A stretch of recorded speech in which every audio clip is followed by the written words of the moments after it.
everybody. Welcome to the Hallmarkies podcast. And things are getting heavy today. But we're not chicken because we are talking about the Back to the Future movies. Very fun.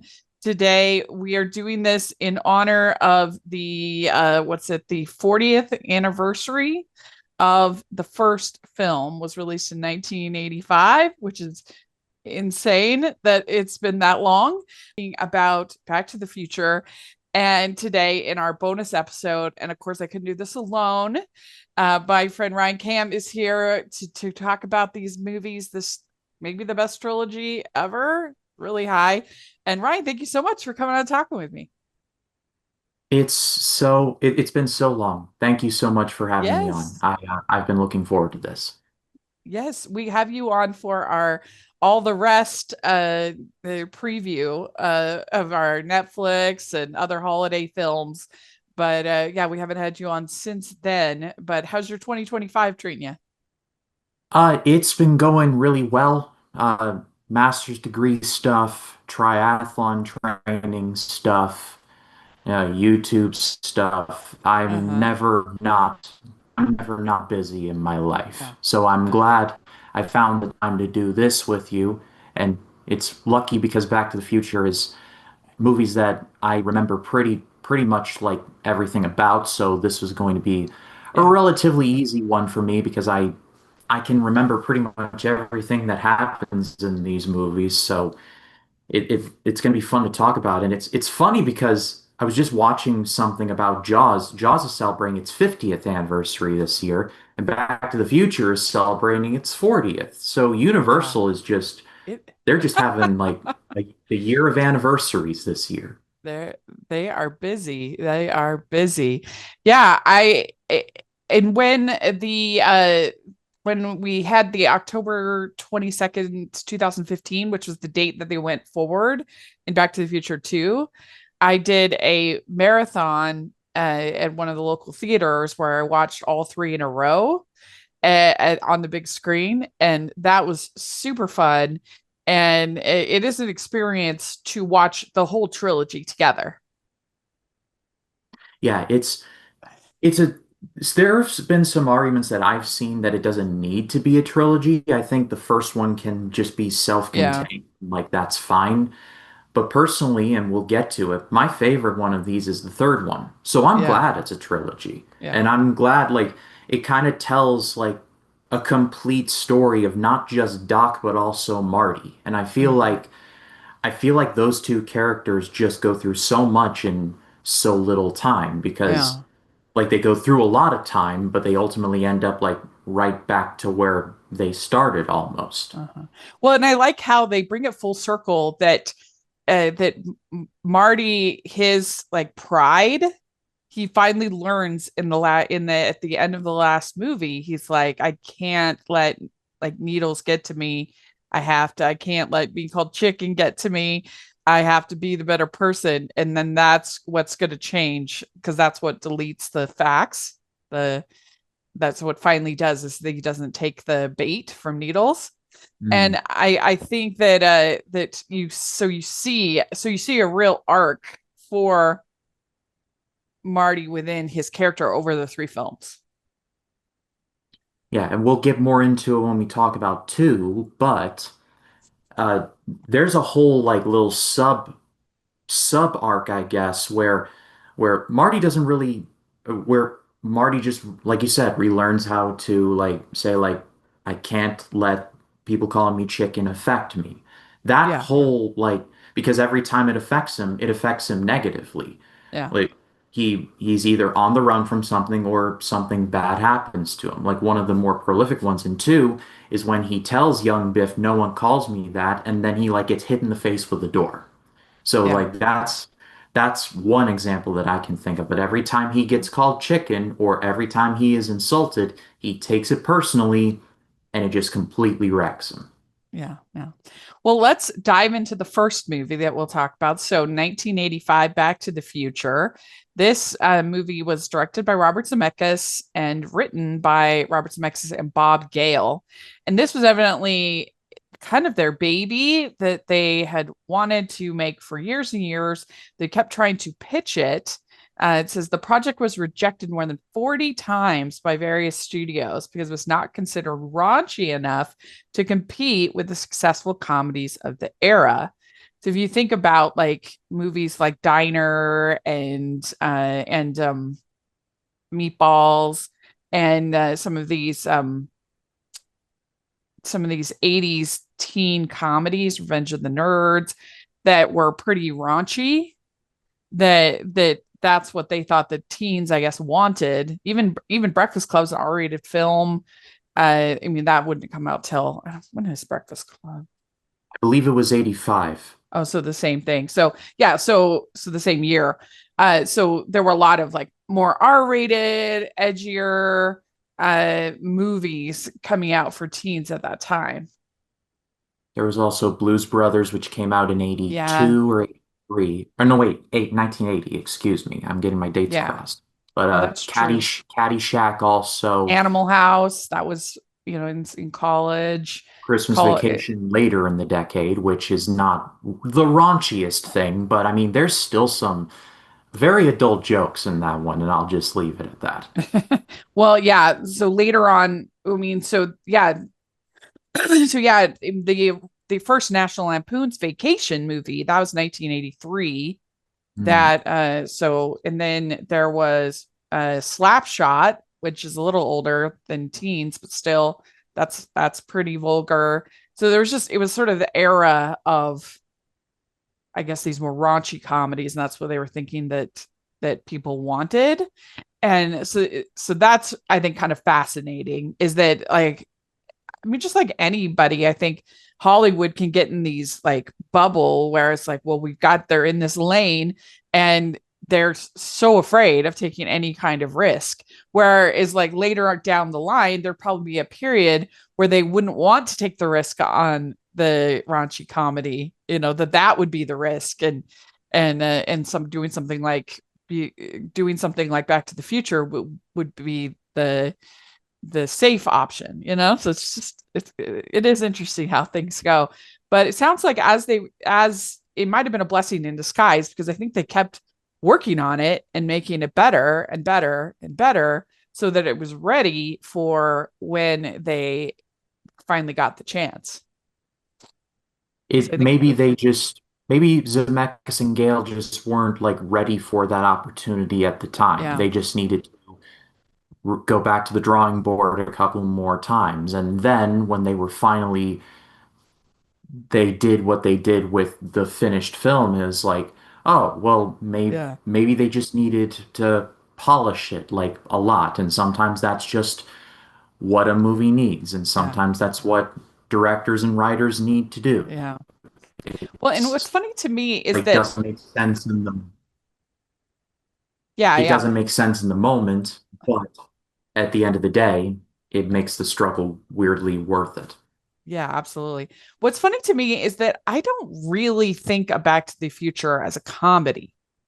Like, I know technically it is a comedy, but I don't really think of it as a comedy when I'm thinking of, well, what are the great comedies of the 80s? I don't really think of Back to the Future in that list, because it doesn't really have, like, to me, laugh out loud moments. It's more of, I almost think of it as more of like a sci-fi adventure. Hmm. I couldn't agree with you more. There are funny Yeah. moments.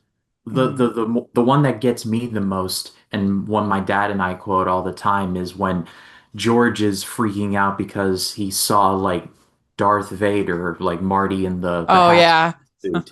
And the morning after, he's like, Darth Vader came down from planet Vulcan and told me that if I didn't ask Lorraine out that he was gonna melt my brain. And Oh that line delivery just makes me die laughing every time. But I get where you're coming from. Like there's funny moments too, like when Doc sees George get the kick me sign on the back of his shirt and he gets kicked like by everyone in the school and he turns to him and he's mhm. like, "You sure you weren't adopted?" That makes me laugh too. So funny moments, yes, but I agree. Calling this a comedy is a stretch. Yeah, yeah, yeah. So then we had it get when it eventually got released, it became the highest grossing film of 1985. And it was also nominated for, I think, 4 Academy Awards, which I didn't realize that it was nominated for so many. And it actually won one of the sound editing. It Makes actually won an Oscar. I didn't know that this movie won an Oscar. Thought that was interesting. that makes a And it lot of was, sense though. The sound uh-huh. editing is quite good. Yeah, absolutely. It was nominated for best screenplay, which I love that a movie like this was nominated for best screenplay. I feel like a lot of times we don't think about these kind of more populous, more blockbustery films. We don't really think of the writing, but it's an impeccably written movie. So I love that. It was nominated for best sound in general because there used to be sound effects editing and best sound. There were two different categories at the Oscars, and then it was nominated for best music original song for Our Power of Love. That, I mean, that song's awesome, so I'm glad it at least got Yeah, nominated. for sure. So let's talk just sort of overall feelings about this first movie. Uh, when did you first see it? I didn't And yeah, I didn't come into it until much later in life because like my dad loved it and it was kind of like I don't know, I don't want to watch that. It was like I just weirdly just didn't really want to bother myself with it, and then like out of begrudging I was just like, "Oh, great, fine. Stop asking me. I'll watch it with you." And I was like, "Well, shut my mouth. This is actually really good." I don't know why, but that was just my attitude. It just yeah, was what it was. But it's just it's just a phenomenal movie. It still holds up tremendously well. Like we were talking about, has its funny moments, but at its heart, it's a great sci-fi adventure. Like yeah, it's very simple. Someone is lost and they have to get back to where they came from. It's been told a ton of times, but there's so much iconic stuff in there. And and Michael J. Fox and Christopher Lloyd work so well together that it just all works. And it's like the yeah, first Back to the Future movie is an example of like the sun, the moon, the planets, and all the stars coming together into perfect alignment to create something that you can just never replicate. There have yeah. been rumors that I've heard at least of them trying to remake this movie and people just being like, "You will not do such a thing." And like just Well, the fervor and the vitriol and like of yeah. all like the you will not remake that. That's the one I will full throat like get behind. Yeah. Well, and thankfully, Zemeckis and Gale and Spielberg, I think, are all united around that and doing any kind of sequel because they have said that basically if Michael J. Fox couldn't be involved, then they don't want to have anything to do with it. And at this point with his, with his illness, like he couldn't do it. And so that's off the tables. And I can definitely feel, I think there's stuff that you could do with the basic concept of time travel and having to change kind of a story and fix things. Like we've done that. And I guess there was I didn't watch it, but there was a horror movie that was basically like sort of a riff on Back to the Future. Totally Killer, I think is what it was called. um I know uh, what that is. I've yeah, never seen it. I yeah, know I what it didn't, is. I missed it, but I heard it was actually pretty good. But thankfully, we haven't, thankfully they said that, and we haven't gotten, much of lame. I guess like I wouldn't necessarily have a problem, I guess, if it was done well. I just don't have the confidence that it would be. That's the problem. It's a case of they got it so right the first time that Yeah, yeah, yeah. there's no sense doing it again unless you do like a totally different story like you were alluding to. But even then, I'm afraid it might turn into like a Ghostbusters 2016 situation where Yeah, it be like you mean you're telling me that none of the original players are involved? So like what's even the point of it then? yeah, yeah. The only one you could probably, I mean, I guess Thomas Wilson probably doesn't have, he could probably do it, but and you could probably get Leah Thompson. And then Christopher Lloyd probably could do it, but I don't know. No, I'm glad. I'm glad that they're sticking to their guns. And we did get the Broadway musical, which I saw on Broadway, and that was actually it was really fun. And it was interesting though, because I mean, it is really shot for shot, the Broadway musical. I mean, even the costumes, like they, of course, they have songs added in, but other than that, it is exactly like the movie. I mean, it, which was interesting. It was kind of like, why does this, well, really, what is this adding to the conversation? Like, if, but I don't know, I still had kind of fun with it just because how much I love the movie.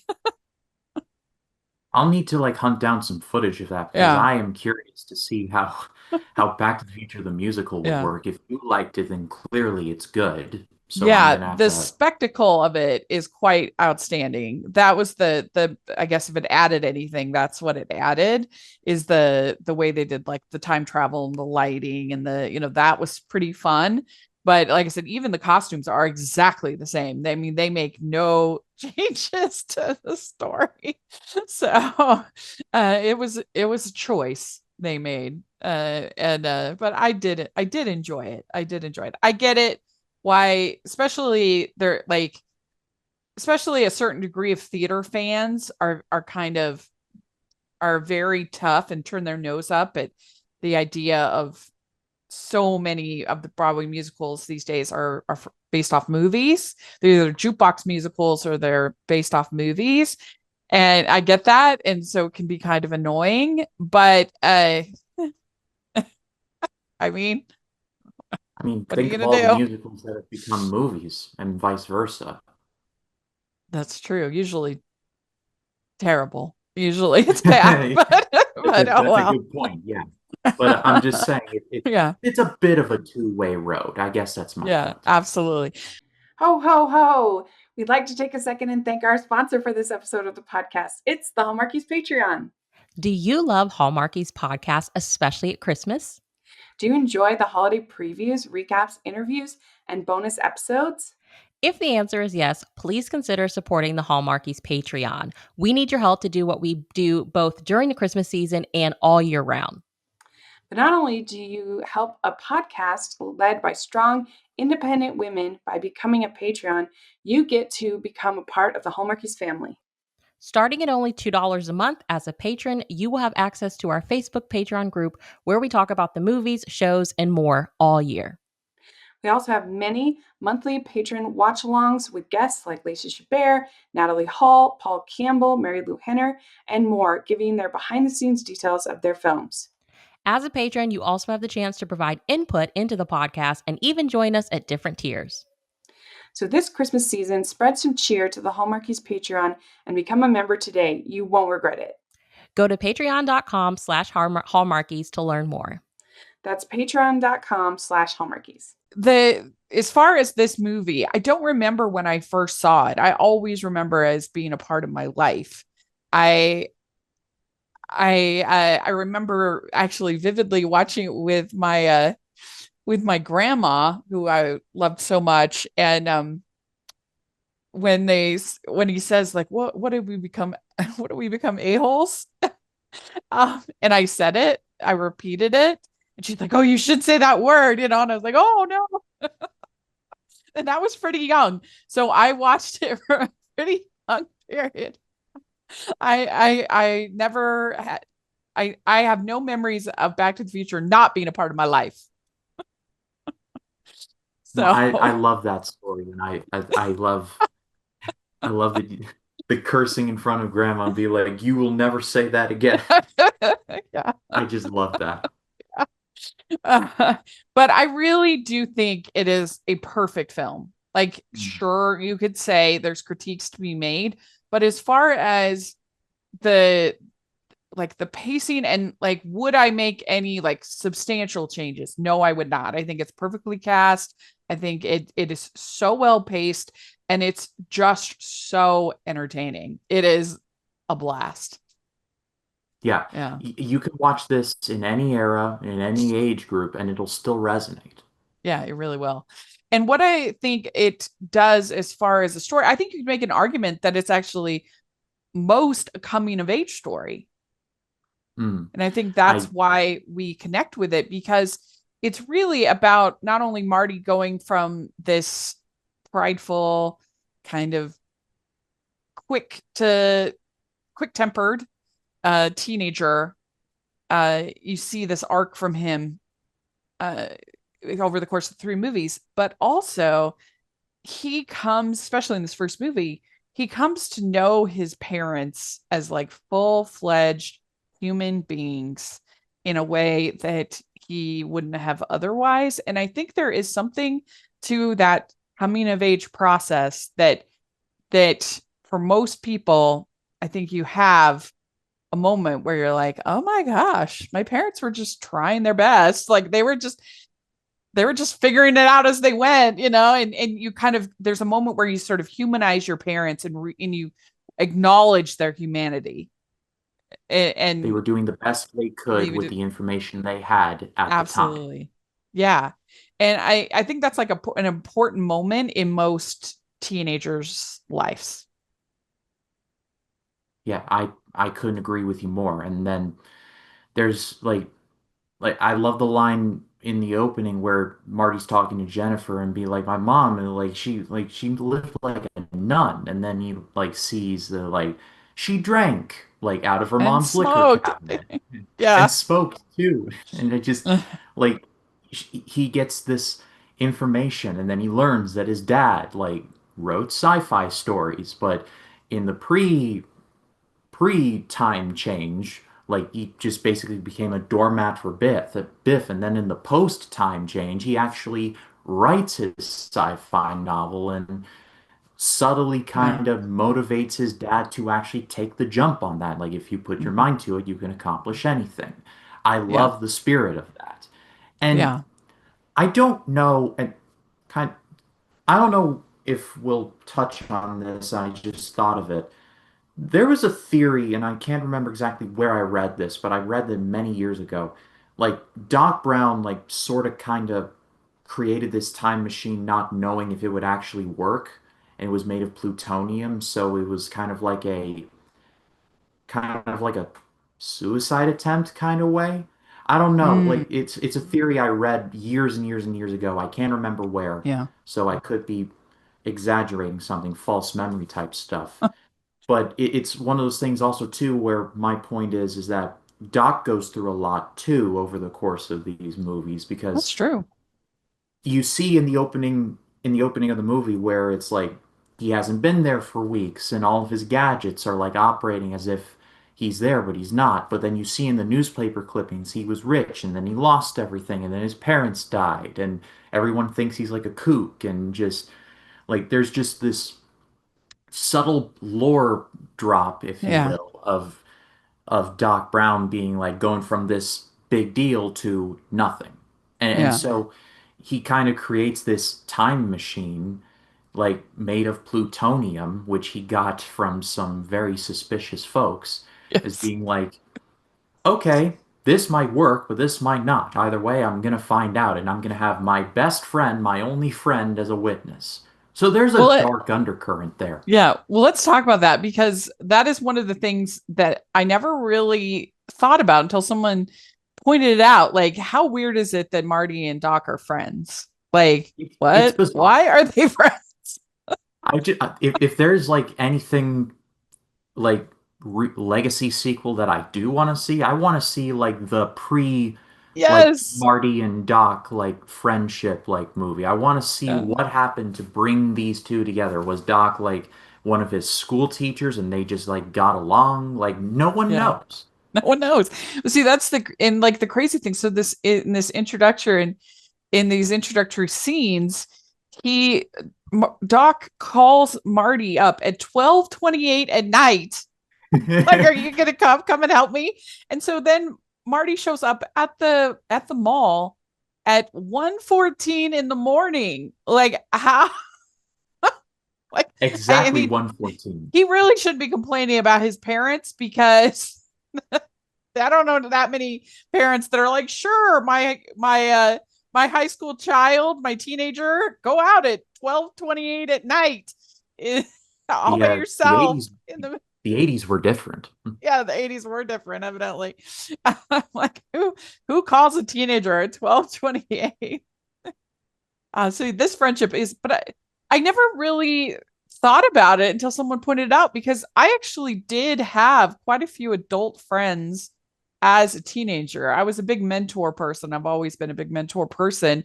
And so I had quite a few I had quite a few adults that I was very friendly with. That most of them were different leaders at church, that it was completely appropriate and everything. But I did have a lot of adults that I was pretty friendly with as a teen and And comfortable with. I won't name names on my end, but like outside of like YouTube and like in my life, I've found that like I've gotten along with more older folks than like Yeah. my age. And I won't get Yes. too deep into the weeds on that one because we don't have time for that. But just I completely agree in that I've always gotten along with older folks. I just Yeah. always Me too. And it's one of the interesting thing being a YouTuber is that for my whole life, people always thought that I was older than I was for my whole life until I started doing this YouTube thing. And then for the first time in my life, people thought I was younger than I am, which I'm 44. I have no age shame. So that's how old I am. And it's just kind of funny. I'm like, oh, people think I'm younger than that. That's nice. A nice no, change of that pace. take that. That's a compliment. Yeah, Take yeah, absolutely. But one thing that's interesting is that if you look at so the movie is set in 1955 and so the movie starts in 1985 and they and then go they go back. back to 1955, right? Yeah. And I feel like it's very interesting because if you took that same time gap and went back between 1995 and 2025, 30 years, I don't think that you would see as big of a change in, like, obviously this is even heightened the difference between 1955 and 1985, but like especially if you went from 2005 to 2025, I feel like you would hardly see any change between 2000, Yeah. maybe a little more between 1995 and 2025, but especially 2005, like in that 20 years, I feel like there's been hardly any difference in fashions and in lifestyle and that kind of a thing. I think the technology would be radically different. Yes, I mean the biggest thing would be cell phones. I mean, not between 2005 because we had cell phones in 2005. I don't Well, know, just kind not of to the degree that like we have phones like this nowadays. yeah, not like smartphones. There'd be obviously some changes, but I feel like the difference between 1965 and 1985 is a lot more than the difference between 2005 and 2025. I agree. Yeah, yeah. Because that's just kind of fascinating. Like I feel like even especially fashion, if you're just looking at fashion, I don't feel like the fashion has changed that much between 2005 and 2025. No, I couldn't agree with you more on that one. Yeah. It's It's bizarre. Like it's interesting.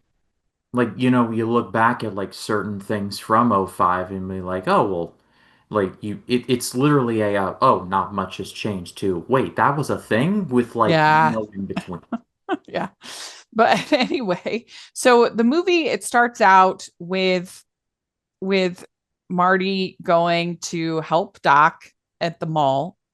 Well, first Marty checks on his house and the sound equipment.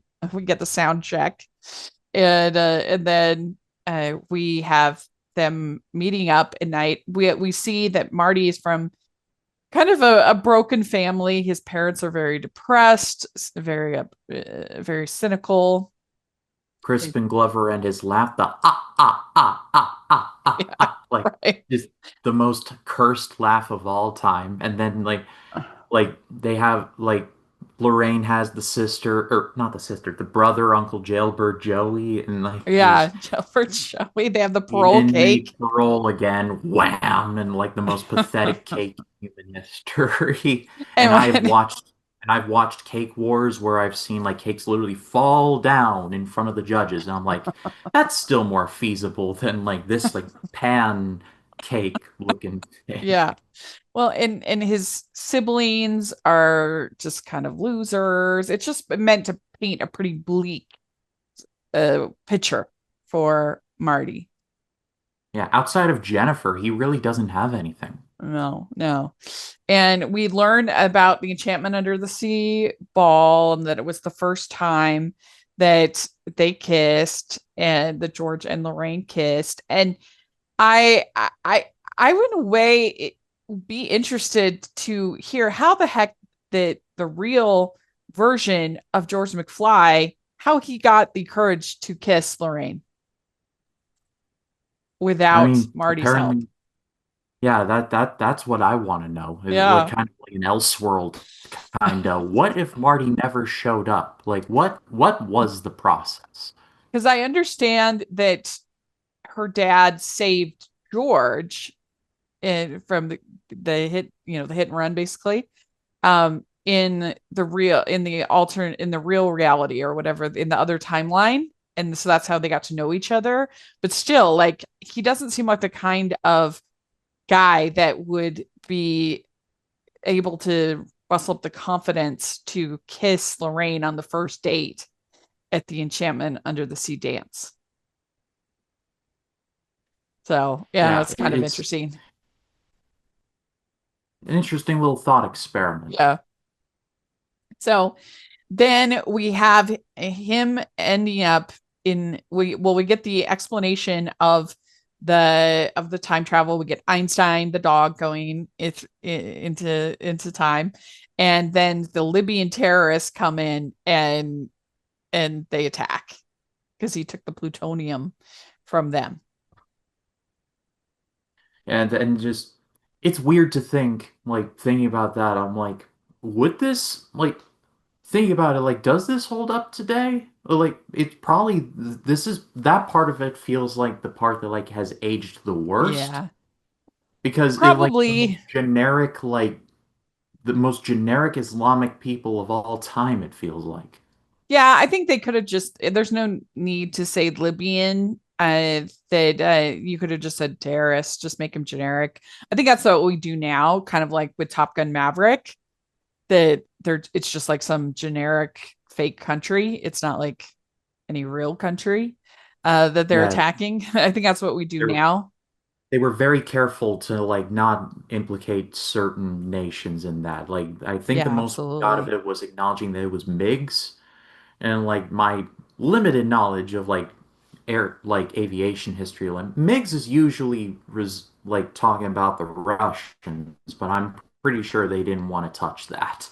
Yeah, yeah, absolutely. And I think if there's a part that doesn't hold up, it's probably the joke that they throw in about Marty uh teaching I think that part maybe doesn't hold up is Marty being the influence for Chuck Berry and Johnny B. Good. Oh, That that's good. I you mean, know, I'm a big Chuck Berry fan just in general. So like when yeah. and this was low key my like introduction to his music. I'm like, I think a lot of people, yeah.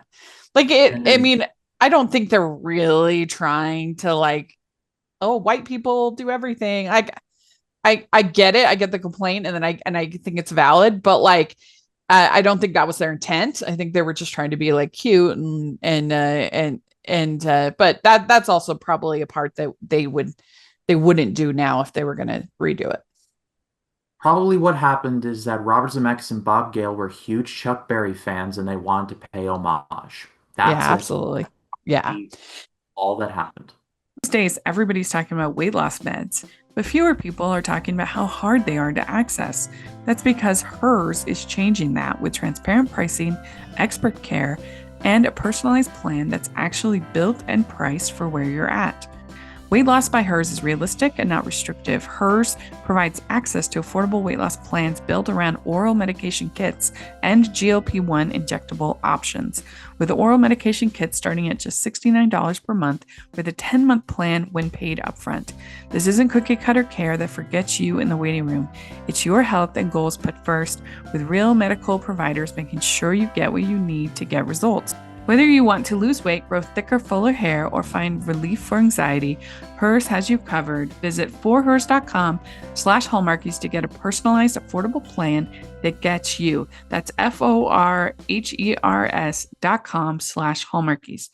forhers.com/Hallmarkies. And so then we have him, he ends up going into the DeLorean to escape the terrorists. He sees Doc gunned down, and then he goes in the DeLorean. It's set for 1955, and he goes back. He goes in the time machine. He ends up. This is the day that Doc just got the first idea about time travel, and that's where he had set it. So he's in 1955, and this is when the story really starts going. Mm-hmm. And then I just love the part. I love the part where he crash lands into the barn, and like he Yeah. gets the family out, and just the dad, like old man Peabody, just being like shooting at him with the shotgun. I'm just like, I this scene is just so chaotic, and I Yeah. love it. Yeah. And And then the so little then, boy is like, he's assimilating, shoot him! Like I love that part too. yeah, it's so good. And then he ends up seeing his dad playing Peeping Tom, but then he ends up through various confidences ends up being the one that that Lorraine's dad, saves, and so then Lorraine is caring for him, and which has some pretty funny scenes. There's definitely like a little bit of sort of pokes at like an Oedipus kind of thing going on here of like, is Marty attracted to his mom? Like, what is going on with that? It's it's something that I've always like thought about, and just being like, I don't know, and like to the movie, I do acknowledge, like to be like, you mean my mom has got the hots for me, and it just you look at it and you just go, yeah, that's not right, and just they never like never do anything with it beyond that, but it's just funny that like the question is just there. And I just love how uh Leah Thompson like always just calls him Calvin Klein, and like she's so in love with this guy being like it's Marty. It's Marty. Yeah. And still calls him Calvin Klein. Yeah. I mean, she was so impressed. She obviously names one of her children Marty. So that's saying something. Very clear. And so, yeah, I think that it's just sort of played for awkwardness. It's that's some of the humor of the movie, and we see him getting to know his family, and again we get to see him getting to know his mother as a real person, as a not just an authority figure, not just this annoying person, but as like a real person with flesh and blood kind of going on, and his dad as well, of course. Mm-hmm. And Doc as well too. He gets to see a whole new side of Doc. Yeah. Like seeing the younger Doc, like when his house was less messy and he actually had a bigger one that wasn't Mhm. next to a Burger King. Yeah. And so then we see that the picture is starting to fade with him and his brother and sister. And that was a pretty good little storytelling device that they came up with. That part I thought was genius because Yeah. it puts everything on a time schedule. Like Marty needs to get this done now, or Yes. else he's literally erased from history. Yes. And so they developed this whole plan that George is going to save Lorraine from Marty in the car. But the problem is that she's kind of into it. And he's like, what? You weren't supposed to, because she'd given him this whole speech about how that you shouldn't be, kissing and all this stuff earlier in the movie, and so he can't believe that his mom is who she is as a teenager. He's shocked. So another funny Crispin Glover line is like, "You mean you're gonna touch her on her?" And like has a bra in his hand and be like, "No, no, no, no, no, that's not the point." Like I've always loved that moment too. Yeah. I mean, and Crispin Glover was probably the riskiest casting for the most oddball casting of the film. Mm. Yeah, Not and he getting didn't knocked out. come back for any of the others. I mean, yeah, and he's from what I've read, he's pretty much disavowed his involvement in this one, which is a shame because he's actually quite good in it. And I don't know, like I can't read his mind. I don't know what all happened there, but it just like Crispin Glover is literally known for two things: Back to the Future and the weird dance that he does in Friday the 13th, the final chapter. That is his legacy. Yes. So Yeah. like I would like own that. I would like Yeah. run with that. But no, like apparently that's just too much for him, I guess. Yeah, I think it got involved in some kind of contract disputes or whatever for the second one, and so that kind of took him off of it. But they do in the second one they merge with clips from the first movie, so he is technically in the second one. But as far as the new scenes, you just see a different character, and it's just his back, I think. So a different We'll actor. we'll get we'll get to that when we get to two. Yeah, absolutely. It's so then we have Biff. He storms in, and this after they actually kiss, and Lorraine's like, if it's like kissing my brother, which is a really Yeah. funny line because it's like, what? Why are you saying like kissing your brother? Like what? But Oh, it just feels weird. that assures that the Lorraine and Marty thing will not last. Yeah. It's kissing your brother. Um, but then Marty gets locked in the trunk. And then Biff tries to force himself on Lorraine. And so George thinks that he's rescuing Lorraine from Marty, but it turns out it's actually Biff. And that's and just one of the greatest punches in movie history, where Yeah. it's like I got George in an arm lock, and he's like it's now or never, buddy. And then sure enough, he just like bam, like just like one punch and knocks Biff out. Yeah. Just It's so phenomenal. good because it builds so well, that punch. Mm. Yeah. Yeah. What do you think of Thomas Wilson as Biff? Do you think he's like one of the great villains of movies? Oh, he's so good. Yeah. Like Thomas F. Wilson, from everything I've read, is an incredibly nice guy in real Yeah. life. So to see him like as a really nice guy in real life to go from that to this is like kind of like the Christopher McDonald effect of really nice guy IRL, but he like becomes a villain and he's like it's just a completely different Yeah. side of himself. Yes. So then they the band the band ends up the lead singer ends up hurting his hand helping to get Marty out of the trunk. Hmm. And so then Marty goes in and plays Johnny Be Good. And I think that sequence is fun. I just don't think they needed the little gag of like, here, cousin Chuck, listen to this. You probably didn't need that. I get it. Yeah, like They were yes, just trying to be clever, we get it, but guys. We get it, yeah. guys. But the idea of like, oh, I guess you're not ready for this, but your kids will love it. That's fun. That line has aged well in certain aspects. Yeah.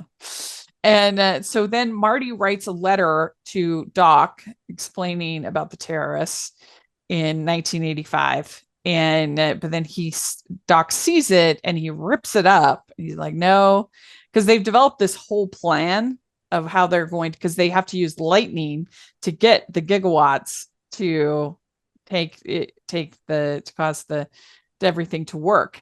And one thing I thought about while watching it this time that I've never really thought about is that his life would have been much easier if he had made it a lower mileage per hour. Like, why did he do 88? Why didn't he do like 44 or 25. Like, why 88? I think Especially, there's like a scientific reason for it, but I don't think it was properly explained to the best of my knowledge. especially the third one. His life would have been much easier if he hadn't put that requirement. Yeah. But he ends up there. I love this whole sequence of everything that's happening at the school and everything that's happening with Doc, because it just builds the tension so well. Everything is so well paced. And then when the lightning finally strikes and Marty makes it, and then Yes. like Doc is just like dancing like in the fire trail, like Yeah, ah, it's and like so good. It's so he's exciting. celebrating. And then like Marty makes it back, he's like, I still got time, and then he just misses it, and he's like, oh, but then like Doc like he gets back up and is like, I didn't tell you, and then he pulls out the letter and he's like, Yeah. what about that whole thing about the space-time continuum? And Doc's like, whatever. Like Yeah, I absolutely. love that. I love the spirit of that. Me too. Me too. I mean, it really is a friendship story when it comes down to it. It might be a weird friendship. We might be like, what? Why are these people friends? But But like, it's a friendship nevertheless, it is. nonetheless. It is. So That's right. so much so that Justin Roiland made an entire series loosely based on it. Oh, we did. Yeah. Rick and And Morty. oh, yeah, that's right. I forgot about that. Yeah. Yeah. They're Rick and Morty are basically like Marty and Doc, but like Yeah. raunchier. You're right. Yeah, that's true. That's a good point. And so 1985, the new 1985 is completely different. Everybody's confident, everything's perfect. And so the basically the difference seems to be is that I'm wonder if so if the regular timeline of 1955, maybe it was too easy for George and Lorraine. Maybe they needed this little bit of like conflict with then George being the hero and fighting off Biff, and maybe it was too easy in the original timeline, and so that's why they became kind of apathetic and didn't have this confidence and everything. But with him throwing that punch and standing up and then getting together and the kiss and everything, maybe that is what made the difference between being these like George McFly, whatever you want to do in life, you can do it. Don't give up. Like just so confident, all of them. Yeah, I agree. And sometimes all you need is just that little push, and then it's all just that's all you need. Yeah. Well, I would give this movie 10 out of 10. Like perfect score. I think it's a perfect film. Yeah, it's really phenomenal stuff. Can't Yeah. like no notes. See it if somehow you haven't. Yeah. We'd like to take a second and thank our sponsor for this episode of the podcast. It's the Hallmarkies merch store. Are you looking for that perfect gift for the postable, hardy, or Hallmarky in your life? What about getting that t-shirt or hoodie that will help you stand out at your next holiday party? Now is the time to check out the Hallmarkies merch store. Full of festive designs by artists like Jessica Miller, Carrie from Hallmark Comics, and more. You can even have more than just shirts, but totes, cell phone cases, notebooks, mugs, and more. And it isn't just Hallmark. We have designs for Anna Green Gables, Man from Snowy River, The Nanny, and more. Every purchase at the merch store goes to help support the podcast and allows us to make the great content you know and love. There are frequent sales, so go to tpublic.com/stores/hallmarkies or see the link in the description. That's tpublic.com/stores/hallmarkies. So let's talk about Back to the Future Part 2. Uh, I'm not gonna lie, I probably have the least to say about this one. It's my yes. least favorite of the trilogy. And let me just say, I don't think it's a bad movie, far from it. This is the one that I like the least, and I'll just try and explain why as we talk about it. But Oh, I feel like agree. it's a good half, like when you get to the nightmare version of 1985, where Biff is just control of everything, and he's basically become this big mafia boss. I thought that was great. Like seeing that whole like dystopia version of what happens, like the upside down of it all.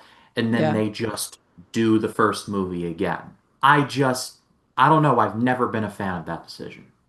Well, I think the problem is that they just get a little too negative and it becomes less fun. It's just a less fun Hmm. movie. And it has some like interesting things to say. It works well, I think, with the second movie in tandem, the character arcs. I think it's an overall, especially as a trilogy, it works quite well. But yeah, I mean, it's without a doubt my least favorite of the three. I think the problem is it just starts to feel a little heavy, a little, to use Marty's word, a little heavy, and not as much fun.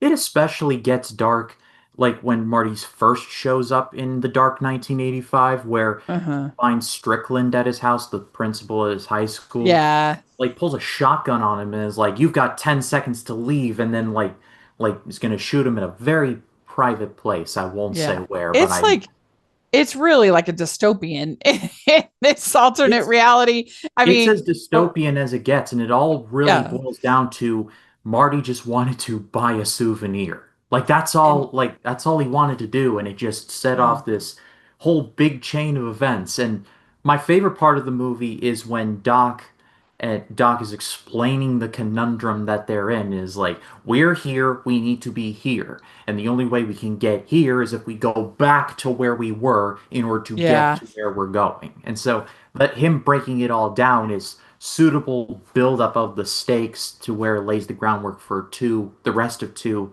and all of three. So I appreciate that. But I It's feel really like funny because it the idea that this would be 2015 when they go into the future 2015 and then we got flying cars where we go there we don't need roads. That was a great line. That's a good line, yeah. Great And line. then we apparently And have like 20 Jaws sequels, which yeah, I mean we Jaws get a lot of 19. sequels. Like uh, like we get a lot of sequels. I'm not going to like say we don't, but I mean we haven't gotten a Jaws movie, and considering Jaws the Revenge, it's probably for the best that we haven't gotten a Jaws movie in like decades. yeah, I mean there were I think five, which is ridiculous. So I don't understand. Like I like Jaws 2 just fine. Like I'll defend certain aspects of Jaws 2, but 3 and 4 like Maybe are four. just Yeah, terrible. maybe four. Yeah, they're. I haven't even seen them, but I'm sure that they're bad. But yeah, the The shark holograph. gains telepathic abilities in 4, Oh, kids. wow, yeah. But the holographic sign, that's really fun. The Hmm. creation of the future is the beginning to me is the most fun. Of Yeah. like the pizza hydrator. That's really fun. That I've always loved that, and Yeah. I love how young Marty is like, all right, TV on. I want channels 18, 24, 72, and the Weather Channel. And I'm like, pick one. But I mean at the same time, I was like the other night I was watching something to review, and then I was Yeah. watching something on my phone, so I do not have innocent like Well, I that's don't what I was thinking, that now it's just like having a bunch of tabs open. I feel like it wouldn't even it doesn't even strike you as that strange anymore. You have one where like music's playing, but you don't know which ones you like X X X X X. Oh, Yeah. that was the one. Well, and the hoverboard, that's fun. And Mhm. it's interesting because one of the things I read was that the original Back to the Future was very instrumental in making skateboarding like cool. It was seen as sort of a rebellious, oh, you don't want to skateboard, but it really mainstreamed skateboarding I can in the see that. Yeah. 1980s. Yeah, which I thought was interesting. And they did shoot both 2 and 3 together. They were shot Okay. at Yeah, I yeah. did know about that because on the DVD releases, like they literally do the teaser trailer for part 3 at the end of part 2. So Yeah. I don't think they would ever do something like that today. Yeah.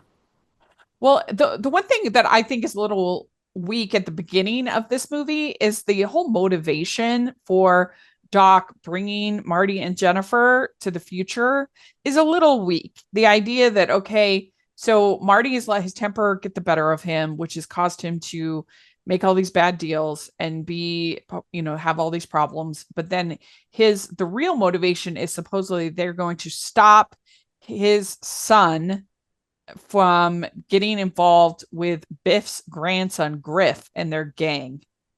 And that's kind of like just thrown out pretty quickly. Like it seemed like kind of that is sort of a weak motivation for being like, we need to get you involved now. This it's not like it would be one thing if it was going to have like like consequences. If it was going to be like I don't know. I just feel like that was for Doc to risk messing up the space-time continuum. I feel like maybe they should have come up with something better than like your kid might be a bit of a hoodlum.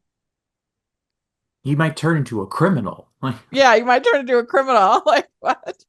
Um, but but nevertheless, that's what they do. And Marty's doing those shady deals with needles, and old Biff sees everything that's happening with he had seen the time machine go off in 1985, and he was like, what's that? And then old Biff sees everything, hears what's happening, and he gets these ideas. Marty buys the almanac, and then old Biff steals the time machine, goes back to 1955 with the almanac, and that's how we get our alternate timeline.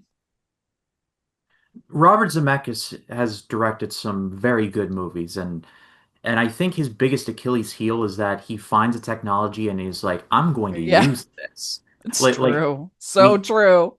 like for just watch the Jim Carrey Christmas Carol if you Yep. want more evidence of that, where he Yeah. plays all the characters. Well, not all of them, but most of them. Yeah. So like Zemeckis was just like he finds a thing and then he just like I'm going to use this, and it like just trumps any kind of Yeah. story that may want to tell. I haven't seen home or I haven't seen Here yet, but no one really liked that one. Yeah, I mean, Zemeckis, I think it's so sad because he had such an amazing streak for Mm, so long. You think yeah. of Romancing the Stone, Death Becomes Her, you think of Back to the Future, the whole trilogy, you think of Who Framed Roger Rabbit. I mean, just this Yeah. incredible streak of movies.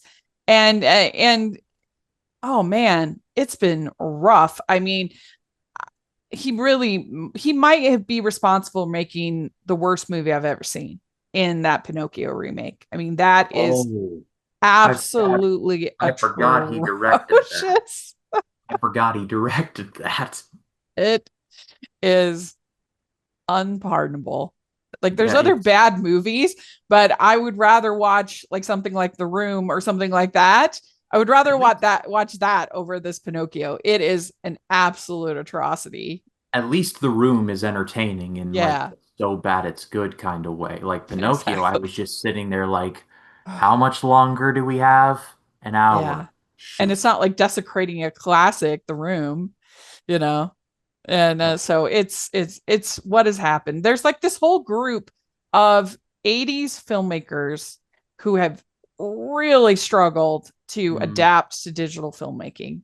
And I think that certainly I certainly think that Robert Zemeckis is at the top of that list, but then also Tim Burton I mean, he's had a couple hits, but he struggled. I think Chris Columbus has struggled. He had the Harry Potter. He's had a few things here and there, but he struggled. Rob Reiner struggled.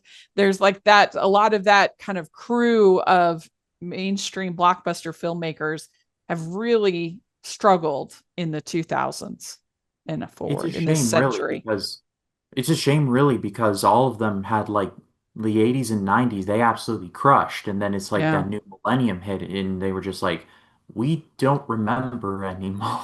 Yeah. So I to bring it back to Back to the Future Part Yeah. 2, I kind of took us down a side road. That's on me. But the point is, I was never really a big fan of them just like remaking it from like another Marty's perspective, like the whole 1955 stuff. I just feel like the first one was a success. We need to do another one. So is the one that feels the most like we need to do another one, like Yeah. I animated. mean, in a way it's kind of fun to in a remember berry kind of way to be like, oh, they're in this same scene, oh, he's right by what was happening in the first movie. But it's if it wasn't so dark and so like it's just not fun enough. Like I get some fun out of the pizza hydrator and some of the future stuff, but overall I just think it has kind of an it's for the type of I just don't think it balances the tone perfectly with as the first film does. And so yeah, it's you get this dystopia and then he goes back to 1955 to stop old Biff, and that's when we get the merging with the first movie. And he finally gets the almanac and he burns it. And then as they are as everything's happening, it is kind of fun when 1955 Doc, he's celebrating Marty going home, and then Marty's there like, I just sent you home, like what. I just saw you. It's Kind just of like, funny. no, but I'm back. I'm back from the future. And then it goes into the Back to the Future Part 3 teaser. And I And love then that. yeah, and then because the DeLorean had gotten struck by lightning, and he gets the letter saying that it went back to 1885. And then Then it leads us into Part yeah, 3, part three. So which yeah, is it's let's my talk about personal part three. Yeah. So part three is centered in 19, I mean, part three is centered in 18. 1885. Yeah. And it's your favorite. Why is it your favorite? It's the one I've seen the most. It's the one that I can quote the most. I feel like it has the best of like Marty's attributes and the best of Doc's attributes, because I feel like this is the best Doc movie of the trilogy because Yeah. he is content with staying in 1885, being a blacksmith, like using his brains to actually help people. And so I love that spirit. And then that throughout that whole movie, he has the fling with Mary Steenburgen, which she's an underrated part of this whole Yeah. trilogy. I think she's Agreed. great as Clara Clayton. She's And really then good. just and then the two end up getting together and then they have kids named Jules and Vern. I thought Uh, that was great. And they connect with each other because of their mutual love of Jules Verne, the writer. It in terms of emotions, this is just has my favorite like emotional beats. And then Marty finally shakes the monkey off of his back of like getting over his whole I don't want to be called a coward yeah. thing. Like he meets his distant relative, Seamus McFly. I'm probably butchering his name, but Yeah. Martin McFly. That's his name, Martin McFly. And so no, Well, yeah. it is It's yeah, Seamus. shame Martin is was the Seamus. Yeah. brother. The Yeah. Martin was the brother that died. That Oh, in the right, right. Well, so I'm I agree with all of what you're saying. And I think that this movie, it doesn't have as much to say, I don't think, as the first movie, where the first movie is really talking a lot about, again, humanizing your parents and growing up and things. Whereas this is more just like pulpy fun.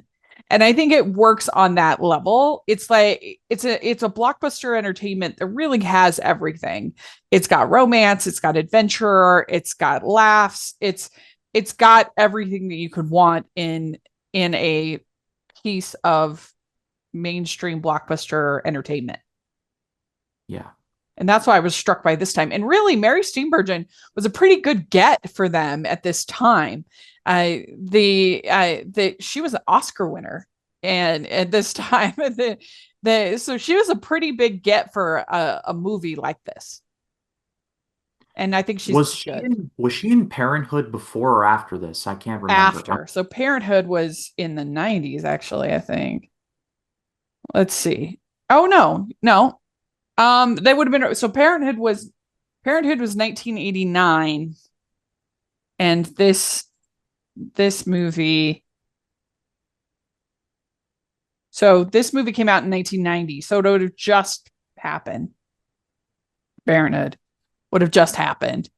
Okay. But anyway, she is, I think, a pretty big get for this film, and she's really good. She has really nice chemistry with She has really nice chemistry with Christopher Lloyd. And because they basically fall in love at first sight, they have to make that believable, which is tricky. Yeah, they build up Clara Clayton though is like, who is this beloved Clara? And Yeah. Marty's like, I don't know. Thought she was like your girlfriend or something. He's like, Marty, I am a man of science, and he does this whole monologue. But then as soon as he sees her, is like, up there it is. That's the Yeah. seeds have been planted, and Yes.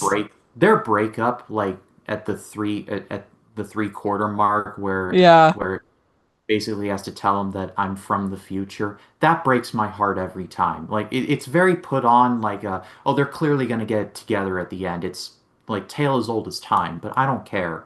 Like that Yeah. part of it just breaks my heart. And then he goes to drink his sorrows away. He takes one drink and immediately collapses. Yeah, he can't hold his liquor. I mean, and How the many did he barkeep have? even Just the one. he even says Just the the bartender's one. like, remember what happened before? Like, you don't want to do it. Because the problem that they It's have not is even that, like he got too drunk.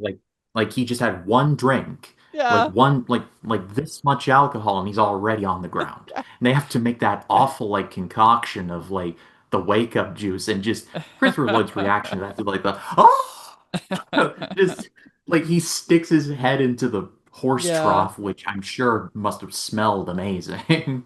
Just that whole thing, just great. And then he's like, God, I have such a headache. Like, I can't yeah. wait next year till they invent Tylenol. Like, there's so many Doc moments in this movie that I Really love. fun. Yeah. And the problem that they have is that they don't have gasoline in 1885, and because obviously You they didn't mean have we're out of vehicles. So gas? Like that line delivery where he says, "You mean we're out of gas?" And just yeah. the sudden realization. Oh no. It's not just a case of they can just get out and drive away. Like they actually have to find a solution, and Yeah. they have to like they drive the DeLorean via horse, and like that's a weird vision. Yeah. But then, so they're trying to figure out what are they going to do? How are they going to get it up to 88 miles per hour? They talk with the train uh, driver, and they're trying to figure it out. And so it creates some momentum through the story. And then, of course, you've got the love story, and then you have Marty. He's called Clint Eastwood to them, which is funny, and Mad Dog Tannen. What? Don't call me Mad Dog. Nobody Nobody, calls me nobody Mad calls me Dog. that. And just Thomas Zelf Wilson just crushing it there as well. That's a scary like introduction to him, and like he has to Yeah, force Marty to dance, and he gets away, and then they like hang him like in the town square, yeah, like that's and wild. it's terrifying. Like it scared me when I first saw it, and then like Doc saves him, but it's like you could just tell that like Marty's like going through it because he's like, that's $80, and he's like his throat is just like not in a good place. Yeah, and so then there's this like town festival, and Marty is there. Well, so then there's this town festival, and Buford is shooting him, but he's like dancing. Things so he can't get. So then Buford gets more and more upset, and he challenges him to a showdown, a showdown, a duel, which is Yeah. pretty fun. And then we have Doc not being able to hold his whiskey, and we get the duel, and it's pretty fun because he feigns like giving up on the duel, and then people think, oh no, he got shot, but he's got the stove cover as Yeah, his which is a breastplate. callback to For a Few Dollars More, which they referenced in part two, the kid Yeah, watching it in the hot tub. So that was a nice little callback there. And then just yeah, beating Mad Dog up and then falling head first into the manure trough, which like that's a running gag throughout yeah, the rest of the movies that the Tannins hate manure. yeah. So Doc has told told Clara who he is, and of course she doesn't believe him, and then they break up, but they're both really sad because they're just supposed to be together. it's just meant to be. It's And meant it, to like I be. said, that whole scene is heartbreaking. And Yeah. then when they do get together finally and he saves her off the train again, it just that scene just it makes my heart swell like the Yeah. Grinch. Like it just makes me so happy. So she overhears these men talking about how sad Doc was, and that he's all cut up about this girl and everything. And so she hears them, and she's like, "Oh my gosh, he really does love me and whatever." And so she gets off the train, and then she goes and tries to find Doc. And yeah, there's this great sequence of them on the locomotive. It's a fun action little set piece. And then at the very end, you find out that Doc has made another time machine using the train, which I thought was Yeah. pretty. Well, it's also fun that sequence that it's the hoverboard that ends up helping Doc to save Clara. That was a very nice touch too. And Yeah. say what you will about like should this have been a trilogy, should this have not been? There's plans and payoffs throughout this whole trilogy Yeah. where you don't think it's important, but the movies reward you for paying attention. And Yeah. I love the spirit of that. Absolutely. And so then Marty ends up the only one in the DeLorean on the bridge in 1985. And so he thinks that the dock is gone and the DeLorean gets destroyed by a train in 1985. And so I think that's it.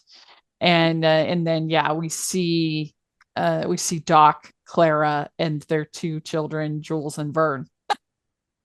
Which is great. And then finally, Marty like faces up to Needles, and by face up, I mean like confronts the whole thing that Yeah. caused him down the downward spiral. Shout out to Flea though, who plays Needles. Flea of the basis for Red Hot Chili Peppers. Like he has Uh-huh. a surprisingly diverse Yeah. filmography. I won't go too deep into it here, but Oh yeah. you don't think that he's been in a lot, but he's been in quite a bit. It's rather interesting. Well, But yeah, then it's it's a nice arc because then when Jenny sees when it's a nice arc because when Marty doesn't give in to the taunting, his pride isn't wounded anymore.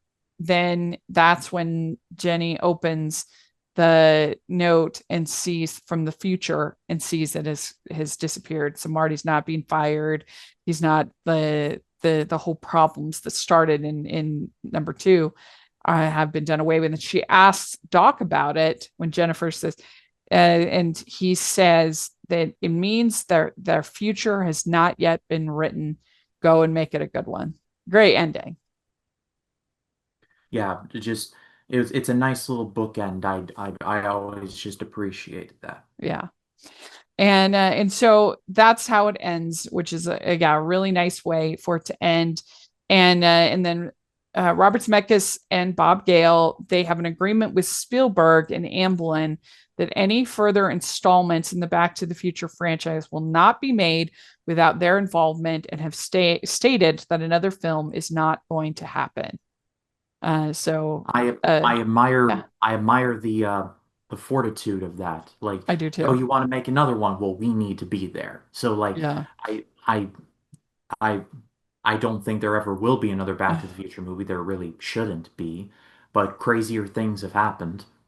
Because obviously Robert Zemeckis is not above remakes. We've already talked about that Pinocchio abomination. He also Yeah. recently did that Witches remake, which was nothing special.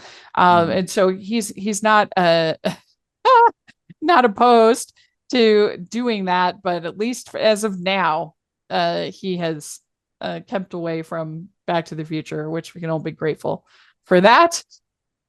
And that is these three movies. Super fun, super satisfying. And I mean, I think really for me, the only one that would be any serious competition might be the original Star Wars Mm. as far as trilogy. I mean, maybe I would say Lord of the Rings is the best trilogy I think ever made. All three of Oh, those no, movies are no question. so good. And then Star Wars, but I would say that I think Back to the Future, because both of those franchises get a lot messier because of the other movies in the franchise. But just as far as a franchise, I can't think of one that is just consistently great beyond as Back to the Future. As all three movies entertaining, really good. And even like I said, I even like the musical, the rides, everything else. Like Back to the Future is just consistently really good, which is In amazing. terms of mainstream stuff, it sets the bar for like consistent quality. Yeah, yeah. Because even like you could say the Toy Story movies, that those three, is that better? But I again, everything else I mentioned has sort of messier franchises as a whole, whereas this Yeah. it just nails it, and they did it, and they're amazing. And so that is what I think about Back to the Future, or what people thought. My friend AG House says, I love this trilogy, and ever since I saw them as a kid, even the weakest link in the trilogy, part 2, is pretty darn good as far as I'm concerned. Parts 1 and 3 are nearly perfect, though. Darren, a nostalgic Cassie, says, one of the 5 most definitive films of my life. The screenplay is studied in college courses for a reason. 2 is completely devoid of the OG's heart and exercise in technical pow, but not much else, and everyone is a cartoon. 3, a welcome return into the OG's heart, pure fun. David Davidson says the first movie is as perfect as a Hollywood blockbuster gets. The second is very clever and postmodern, but not as good. Third rallies, but it really feels like it's running out of steam, pun intended, by the end. As a trilogy, it's right up there with Lord of the Rings.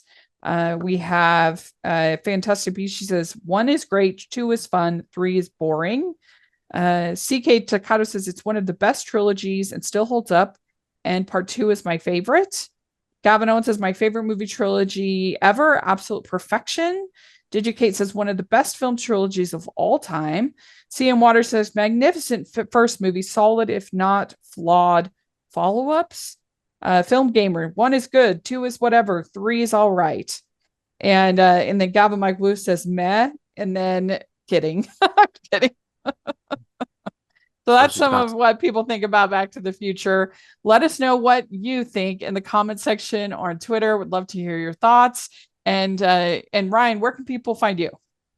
My YouTube channel is at RyanCam20. I'm just over 600 subscribers, which is still just a crazy number to me. So thank you all. Like half of my subscribers are because of Rachel. Like we did Hidden Gems for supposed to be 2 weeks. It ended up being 2 years. Yeah, it was.